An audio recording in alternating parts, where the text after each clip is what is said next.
Well, Cuphead and his pal Mugman were set up by Elder Kettle. Yup, you heard that right. I know I'm not the only one who found it weird that Elder Kettle just happened to have a potion that gave Cuphead and Mugman powers, and just happened to have a magical book that could show them how to use said powers. And I came up with a potentially controversial theory for why this was the case. A theory that Elder Kettle works for the devil. But I can hear you now. What proof do you even have? Well, let's look from the beginning. So our tale begins with the innocent Cuphead and Mugman just enjoying life and chasing butterflies and whatever else.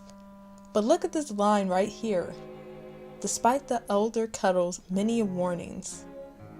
Now, I'm not sure how young Cuphead or Mugman are supposed to be, but from the looks of it, they're pretty young. Tell any kid not to do something.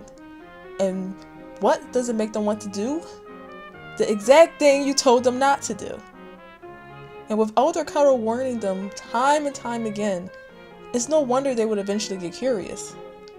So conveniently, they wandered to this one place Elder Kettle insisted on mentioning several times.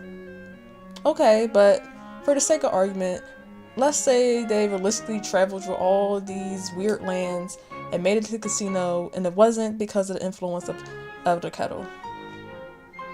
Let's next look at what happens once they roll snake eyes. The devil seems eager to have their souls, but is easily swayed to give the boys a chance.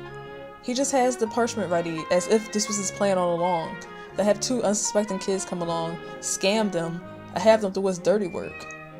Now, is he just prepared for this to happen, and Cuphead and Mugman just happen to be their next victims?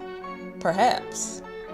But it's also possible that he already knew the boys would be arriving. Let's continue with the story. So the boys get back, and Elder Kettle's reaction is strange. He doesn't seem fazed at all with what happened. From my understanding, he's their caretaker. And instead of, "What have you gotten yourself into?" or "You deliberately disobeyed me," he just goes, "What a fine pickle you've gotten yourself into. Oh well, might as well play along for now." What? What kind of caretaker has such a nonchalant response? I mean, I would expect even a shield caretaker to be a little more concerned. Imagine a black parent. I told y'all behinds not to go deal with the devil. Hard-headed kids don't listen. I'ma whoop y'all behinds. Elder Kettle? Oh, what a pickle you're in. Really? Then there's the fact that he knows the debtors will turn into horrible beasts. How the heck would you know this unless you either had to fight them before, or you know other people who went through this? Or is it normal for creatures to turn to beasts in this world? In which case, wouldn't Cuphead and Mugman be aware of this? Especially since Elder Kettle could warn them about some casino way off.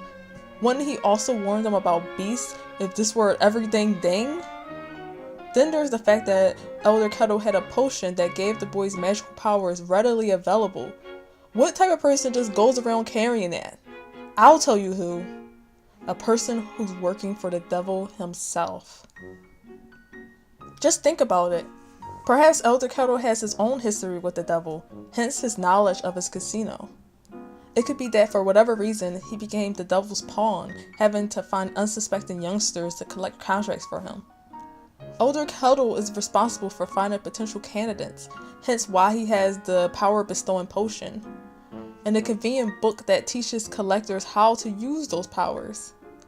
Having spent much time with Cuphead and Mugman, he must have seen their potential and had to think of a way to send them the devil's way, which is why he subconsciously aided in them going to the casino by telling them not to go. This is shown farther in the quote that the devil says during the last battle. Here he says, "Welch out on me like all the others." This raises the question, what others? This suggests that Cuphead and Mugman were not the only ones to do this type of work. In fact, there's an NPC in World 1 who references fighting debtors once.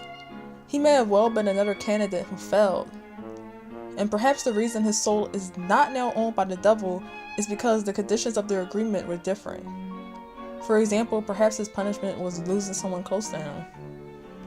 But Queen Deeb, you may say, what about the cussing you get before entering World 2? Yes, I did not forget this and believe there's an explanation for that as well.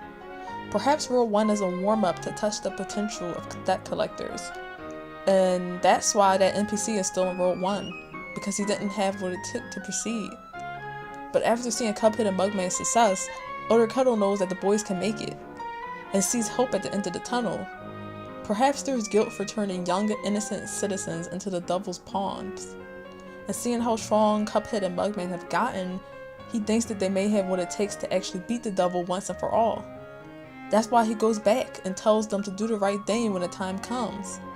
And that's why he's so overjoyed in the end.